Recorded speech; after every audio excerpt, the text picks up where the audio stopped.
This morning I was discussing the joke of death, and the principal point that I was making was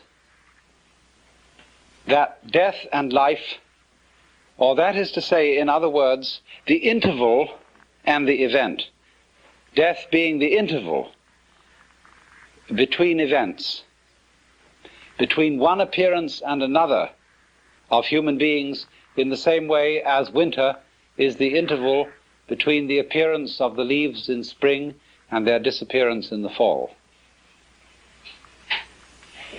But there is, you see, the chronic fear that the interval may be all that there is, that the interval may triumph, and there may be no event.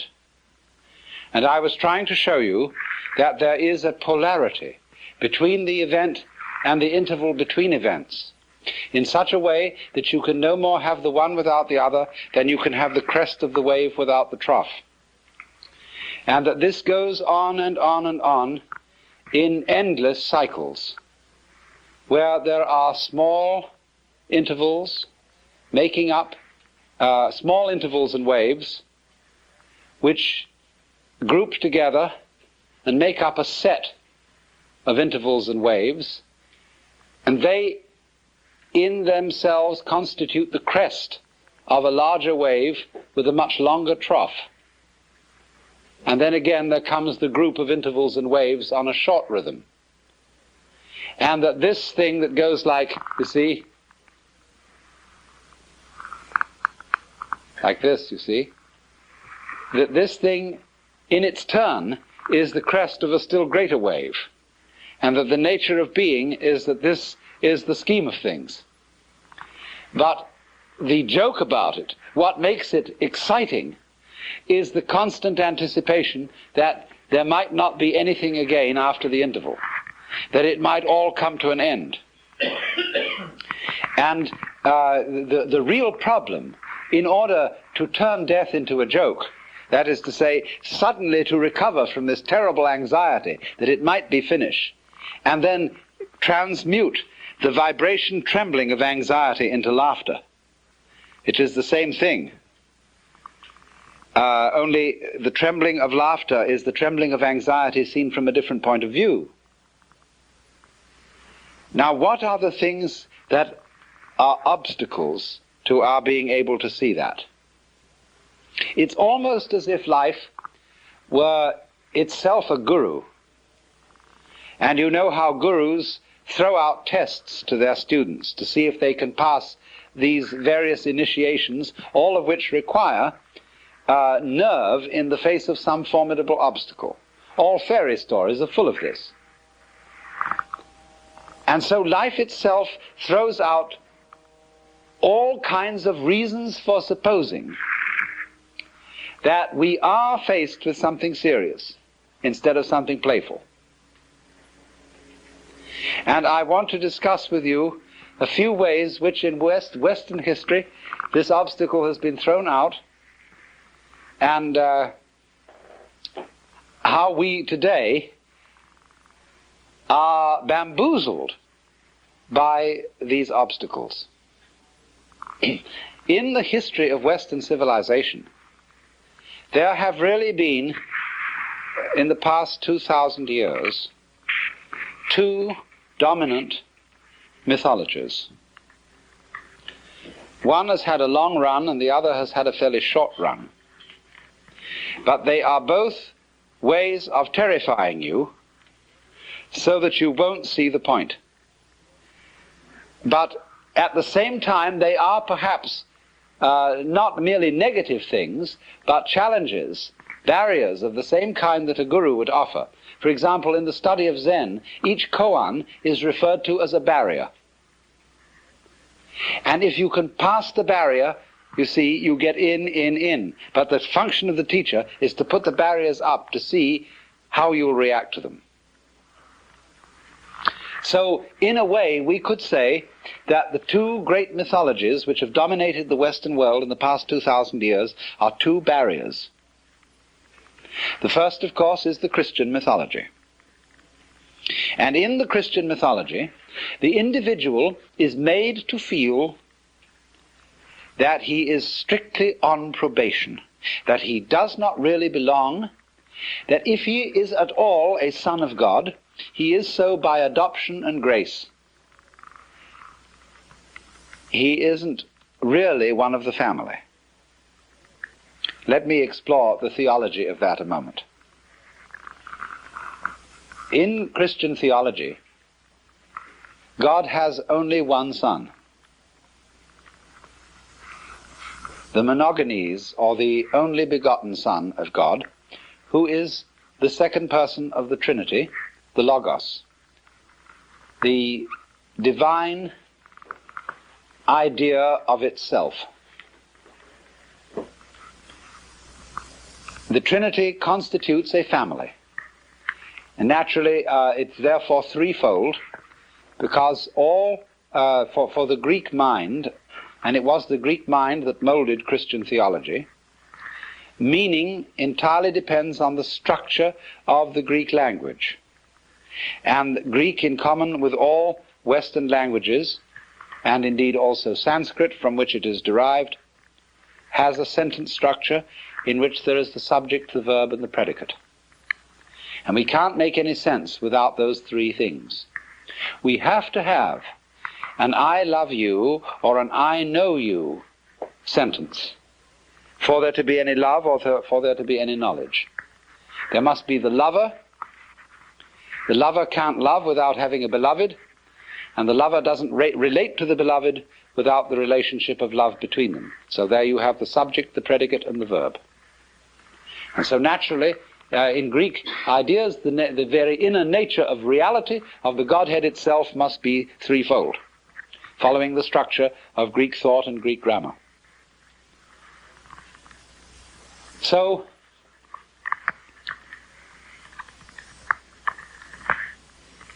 in this way, the inner life of the Godhead is completely self-sufficient. There is the Son, the object of God's love, so that God doesn't need any created world of finite beings as the necessary object of his love, so that he can be love. You see? So then, the created world is something extraneous. It's something that the Lord threw off in a fit of exuberance. And although it is very much beloved by him, he doesn't in any way depend on it.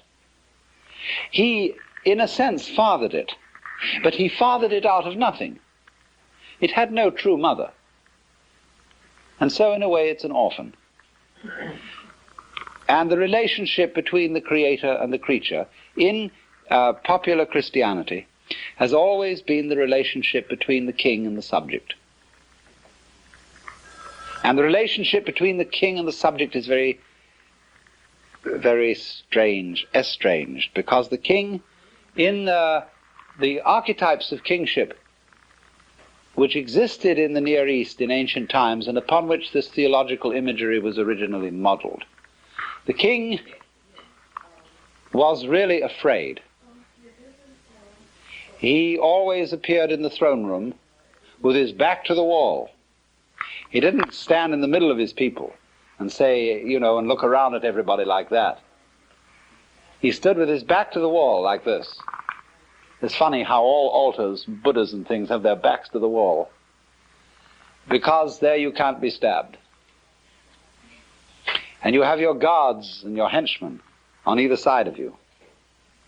And all the people prostrate themselves, because that way you can watch them all. They can't see you and you can see them.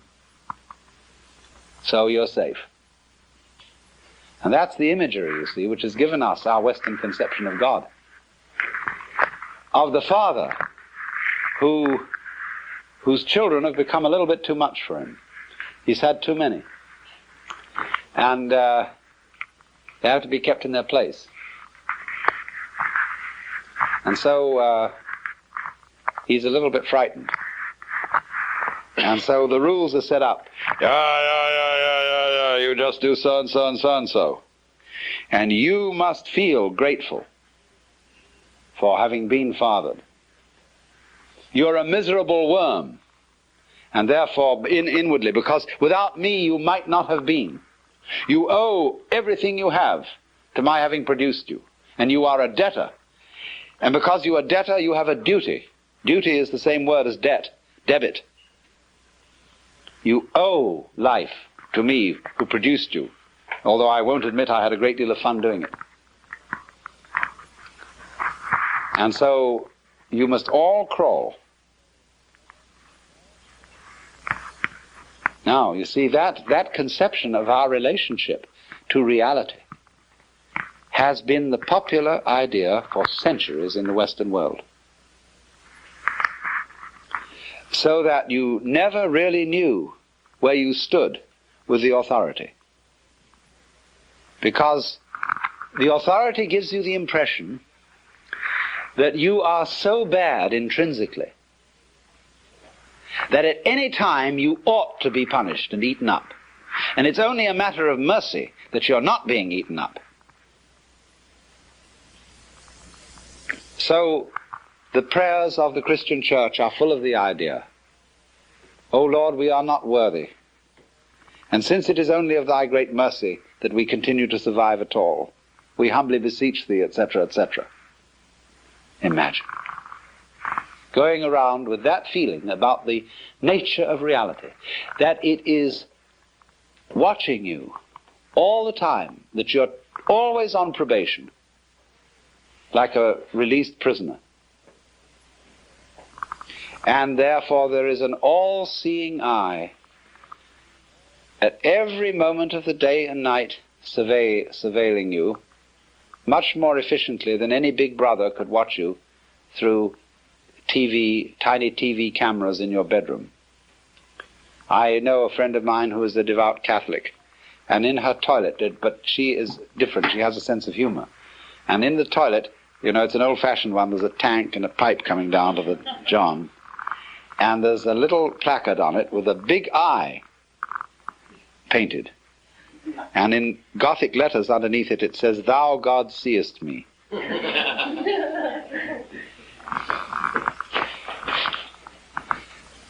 So always, everywhere, according to this mythology, there is the eye of the paternal judge watching you.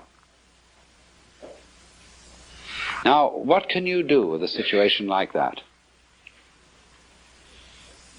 If that's the way things really are,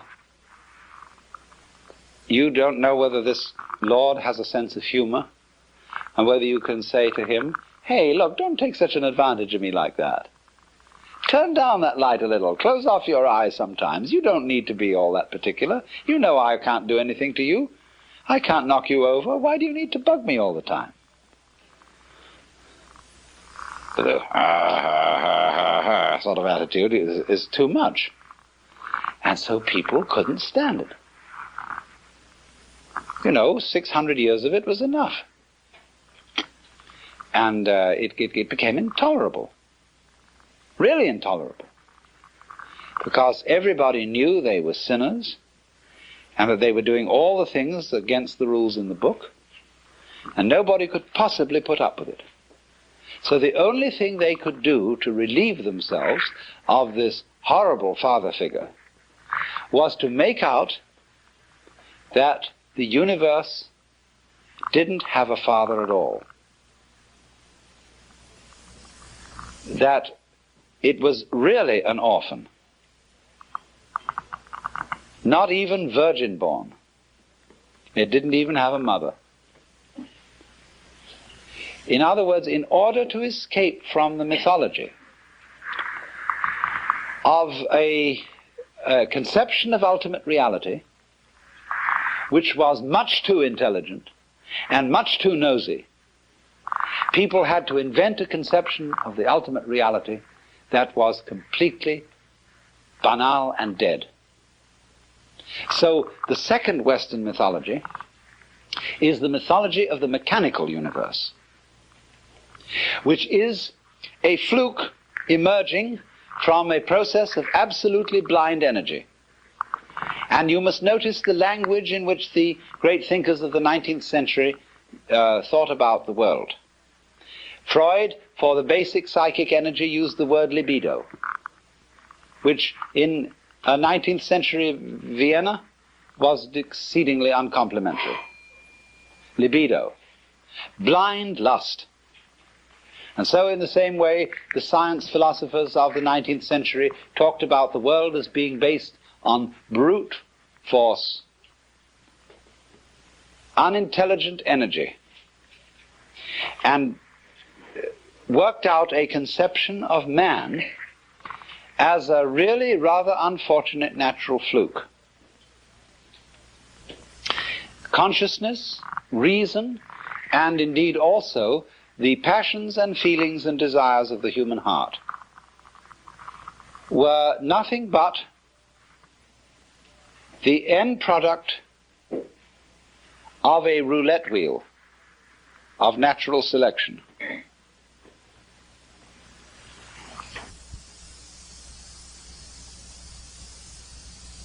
It's a most curious paradox that those philosophers of the 19th century who denied the supernatural origin of man and who insisted that man is simply a part of nature, one of the members of nature, nevertheless set up a state of alienation between man and nature without precedent. I am a part of nature. I am something that nature fluked into being, but nevertheless this fluke is something that nature doesn't care about. It doesn't care about my ego and its future. All that is important to nature is the species. The individual is irrelevant.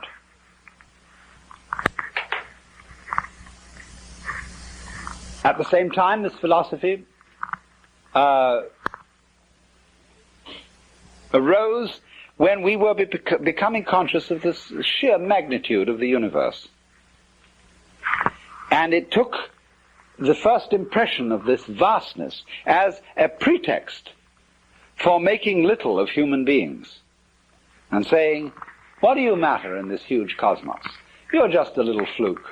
You're just a little nothing at all. This thing goes way on beyond all imagination. And therefore man is just so much fungus on a rock, and a very tiny rock at that.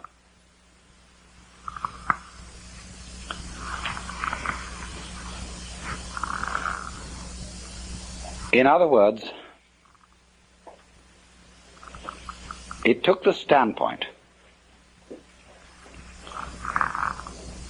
let's set up a scale between two limits. And this is the traditional Western opposition. On the one end of the scale to the left here, you have matter, the inert, the clay put into shape by the potter. On the other end of the scale you have spirit, which is intelligence. And these are what the mathematicians call limits. And a limit is something you approach, but you never actually get there. Now, what the 19th century mythology did was to think of all things towards the limit called matter. It said, in effect, there is this dead material stuff. It is energetic, but the energy is unintelligent. It's a kind of roaring mechanical energy like fire or electricity or so on. It is not intelligent. And everything is really that.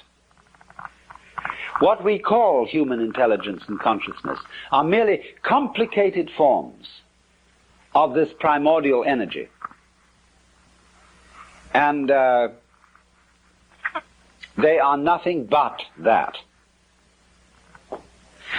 In the same way, we are evolved from lower orders of animals. And I can trace my ancestry to a protoplasmal globule, as Pupa says. And, that's what you really are. You're only a complicated protoplasmal globule. Now, do you see the intent behind this mythology?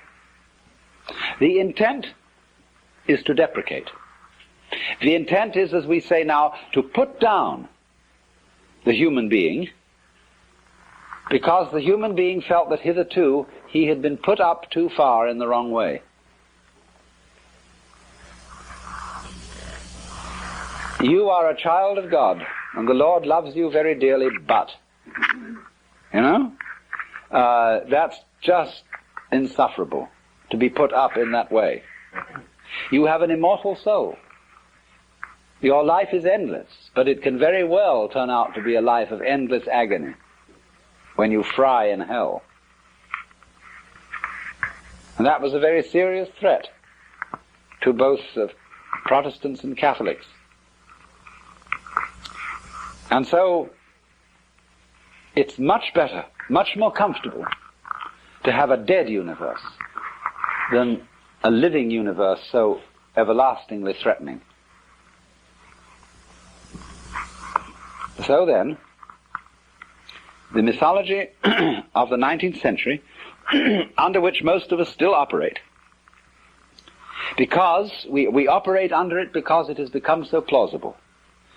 The science out of which this mythology arose has been so effective, it has produced such a marvelous splash of technological marvels, that its point of view, or the point of view of those scientists who started the whole thing going, has become amazingly persuasive and convincing. After all, if I can reach into your brain with a very, very subtle instrument, and I can poke about inside and press there, and suddenly, on a certain point when I press it, a world of memory comes to life so vividly that you see it before your very eyes. I remove the instrument, it vanishes. I touch another place. You experience intense pleasure, absolutely unbelievable pleasure. I remove it, the sensation vanishes. Every time I touch inside, you get a sensation externally of intense reality. And I say, after all, I was only just pushing things in your brain. You see what a push-button thing you are? That's it. I can just poke around and you can see anything. But all that's happening is I'm putting a little electrode or something on certain parts of your brain. That's all you are, poor fish. You're just that kind of a sensitive sponge inside your head bone. Well, that gets very persuasive, you see.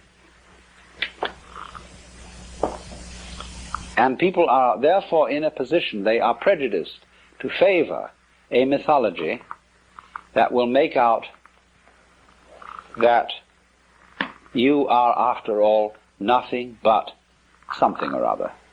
Nothing but a kind of complicated neurological jello. And that point of view, as I said, has become enormously convincing. It's plausible today, whereas the old point of view of God the Father and all the angels isn't plausible. It seems kind of weird in relation to what we know about the state of the universe. Now, what we have to see is that both of these points of view are equally mythological. And there's no more reason to take one than the other. And that what these points of view reflect are nothing other than certain attitudes to living. Now you see, if you want to live in a way that always is saying, I think that life is disgusting. Supposing you want to deny being, then you can always describe it in ways that are offensive. You can always say playing the violin is just scraping cat's entrails with horsehair. That puts it down, and you say, and you say people who play golf, they're a bunch of idiots who go out on take a walk, and they hit a stupid little ball with sticks. Or that people who like music are just a bunch of idiots who sit around and go out of their minds listening to a lot of complicated noises. See, there's always a way of talking about something to make it sound terrible. Equally, There's a way of talking about something to make it sound great. Now, what do you want to do? Do you want to live your life in such a way that you're always saying to it, you know? Do you want to, is that a good way to conduct things? Or do you want to live your life in such a way that you say, come on, let's go. You see, let's swing this thing. On the one hand, you see, you're always in tension against it. Do you remember I pointed out to you in this morning that the person who's anxious, constantly anxious, is the person who is resisting the flip-flopability of things. Life is vibrating. It's going blip, blip, blip, blip, blip all the time. And the anxious person says, God's sake, don't do that. Because, you know, you might do it too much. I don't want to blip like this. It makes me feel nervous. Stop it. And so, as he puts his weight on this blip, blip, he goes like this, you see, it gets tripping. So instead of saying, come on, let's blip, see, let's go, and do this thing, so in exactly the same way, the person who wants to say, well, you're nothing but some kind of chemicals, and they're just a lot of, you're a bag of pus and blood, basically, with a few bones inside. And that person is doing the same thing, you see, as the person who's putting pressure on the flip-flopability of things, and so he gets anxious. And the person who does this,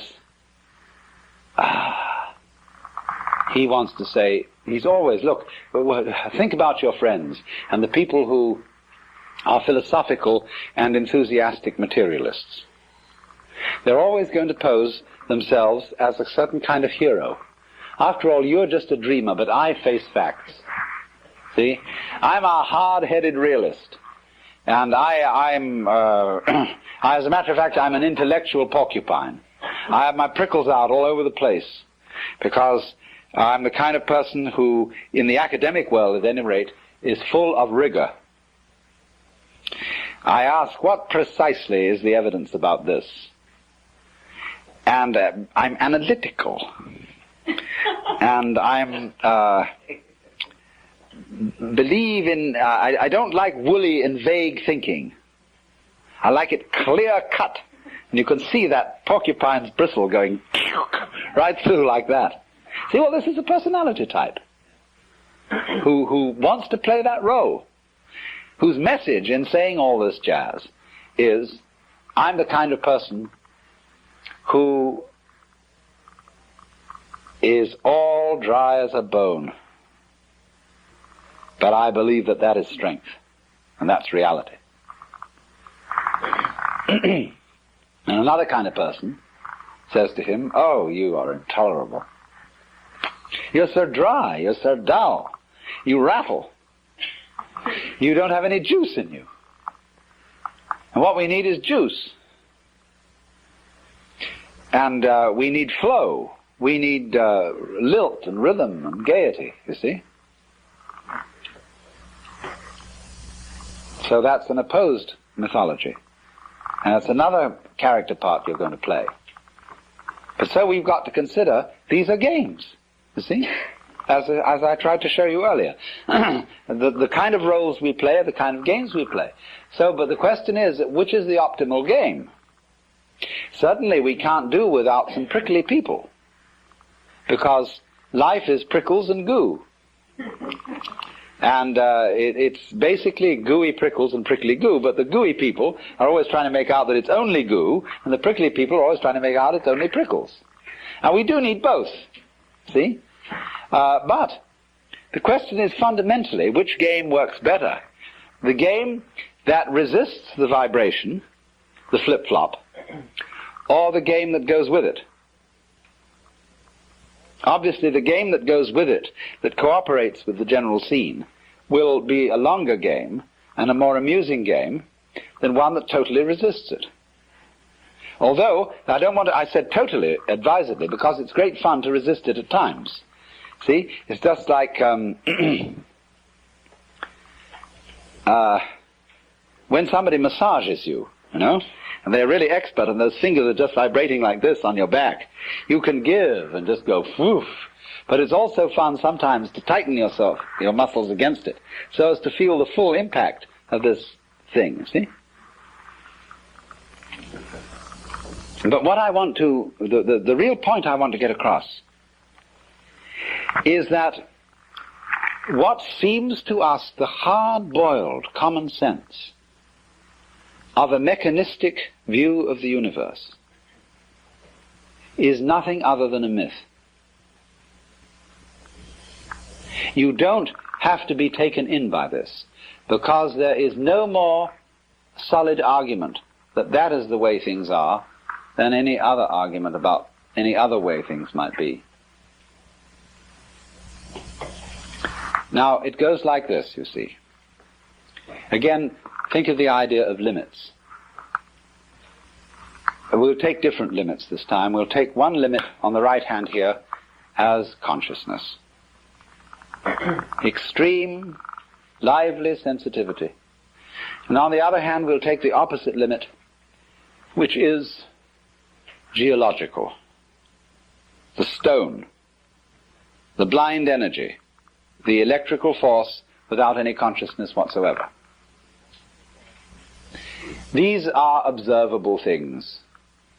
We see the living human being on one extreme, and we see the stone or the fire on the other.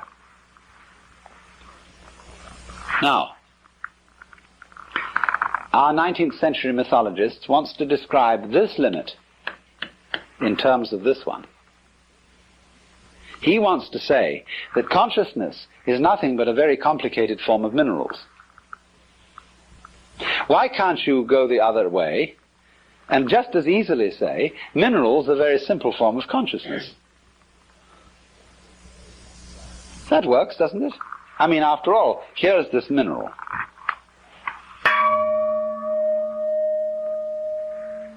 I knock it, and it says that to me.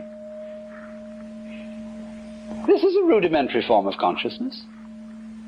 This thing inside is not making a noise to itself, because that requires ears.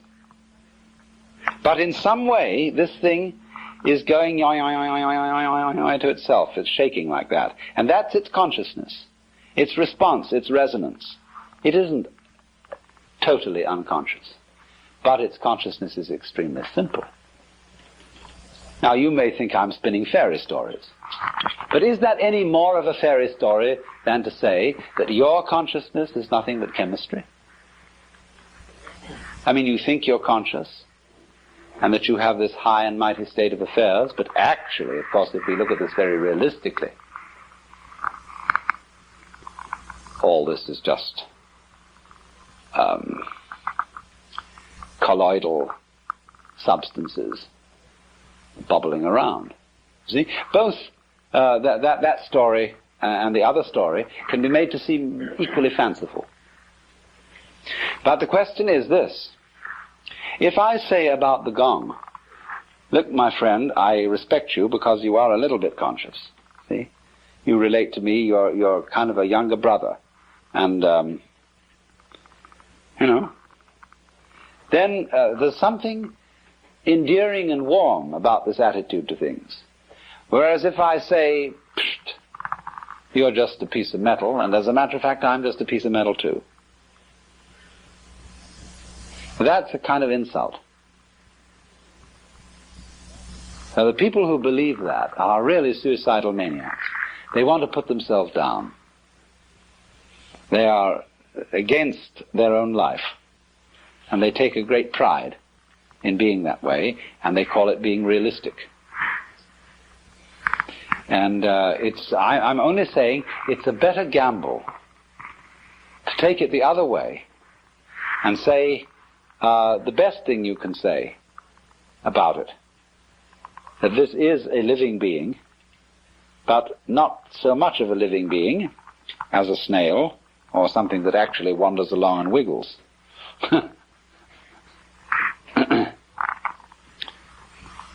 So you see the pressure upon us of the whole mythology of the 19th century, the whole attitude of putting down the universe because the previous myth had been too uncomfortably alive. is simply a way of looking at things. Let me give another illustration of the same thing. If you study the various forms of life from the standpoint of natural selection, you may come up with a rationalization for everything. Somebody wants to know, why do butterflies have eyes on their wings? Some butterflies. Well, somebody scratches his head and says, oh, well, there must be an explanation for that. There's an explanation for everything. Why is there an explanation for everything? Because the universe is really a tight engineering job.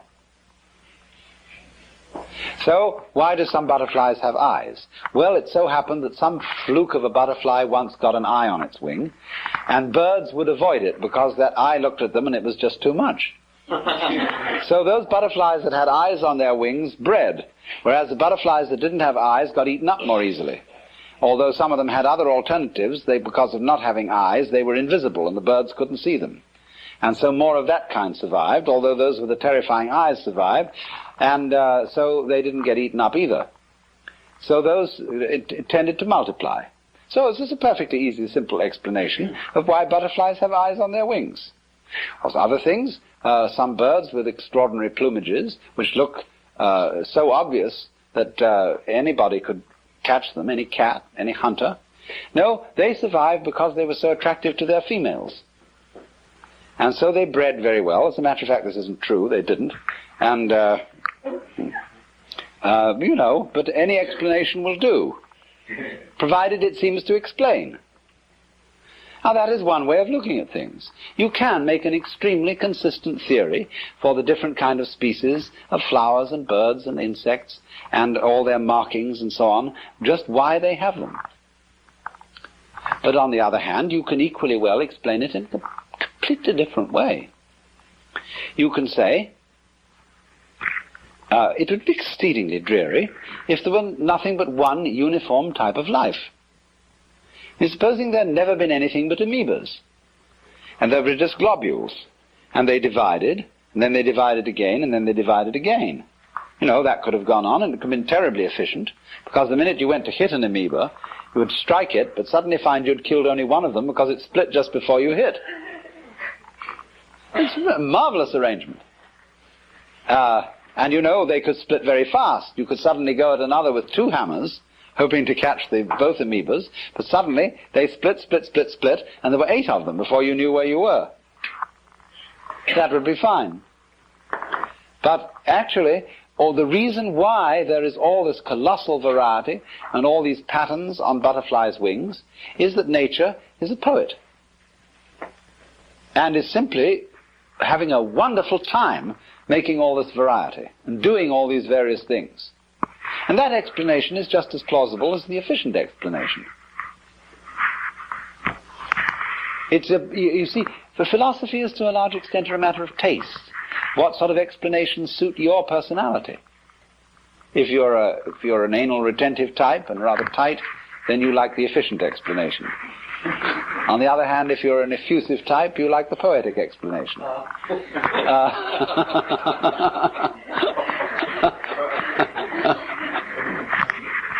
But there are, though, beyond that, certain considerations of which of these explanations affords better games. And the economic anal retentive explanation can give good games up to a point, because there's all the thrill of working out the chains of interconnection, all the reasoning whereby finally you go through all sorts of rational conniptions and explain why the butterfly has a big eye on its wing. Fine. But where do you end up? You end up in a mechanical straitjacket. You've got to be careful along the other line of approach that you just don't end up in a morass.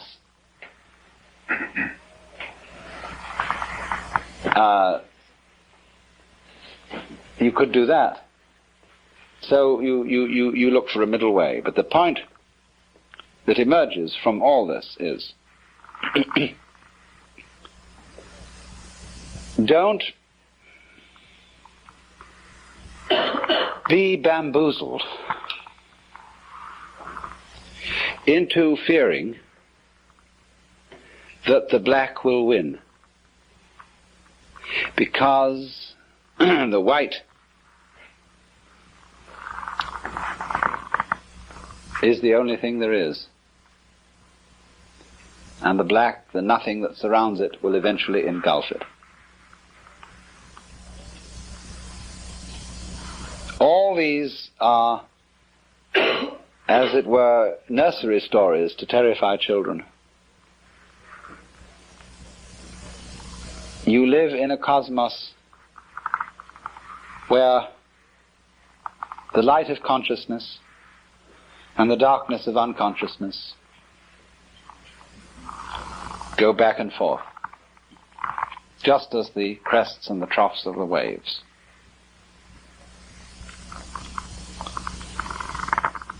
And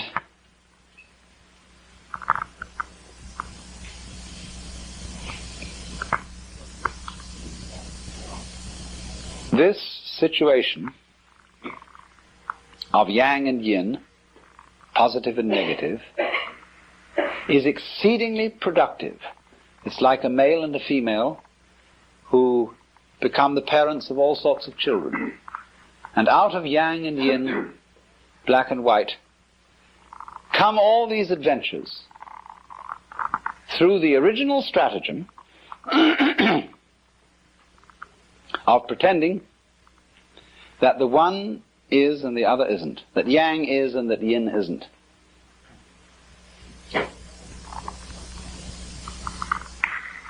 Both have equally good arguments on their side,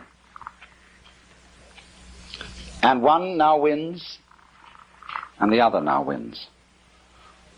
Back and forth, back and forth, back and forth. But don't be deceived. The two are always together.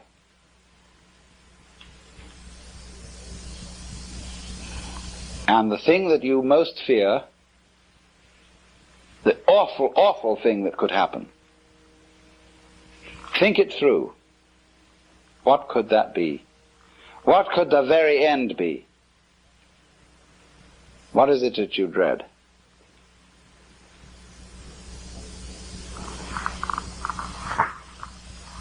And you'll find out that if you go down, down, down, down, down, down, down into what you dread, be swallowed up, be annihilated, let the horrible scorpion, spider mother, the octopus thing catch you and take you down into its inmost guts, what will it do with you? Why, it'll transform you into itself. And then when you are it, as I said, every creature feels like it's a human being. Because after all, that's I. So fish, when they've eaten up something, and that thing has become them, and then the fish looks around and says, gee, that was a good dinner.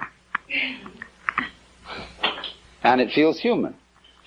And the fish looks around and it sees things that aren't fish, and they look like cows, and human beings wandering around there. They look like predatory monsters of some kind. Awful looking things. Ghastly teeth. And weird, inhumane arms and legs on them. Not nice, orderly fins and tails and beautiful scales on the side, like a really good person should look. See? So, this thing of death and of being transformed is where our life reaches a certain point where it has to go bloop. And in the moment you go bloop, you forget. You lose control, you see. That's the sensation. When control is going, you're just on the verge of the crisis where it's going to bloop. And you say, well, where was I? Gee, this is strange. I'm alive. I don't remember where I was before. That's the sensation of coming to birth. And you grow and grow and you become more familiar with this and more familiar. When you're completely familiar, it goes bloop. And you're new all over again. See? It's quite different.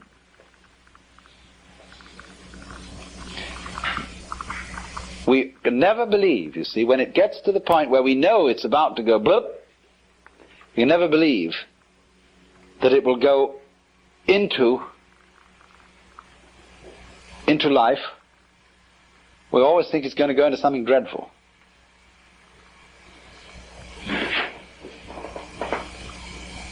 But you see, once you know, it's going to keep flipping. And the only thing is to go with that flip. See, get ready to go. Are you ready? Boop. Then you can laugh. Because you know there's no way out.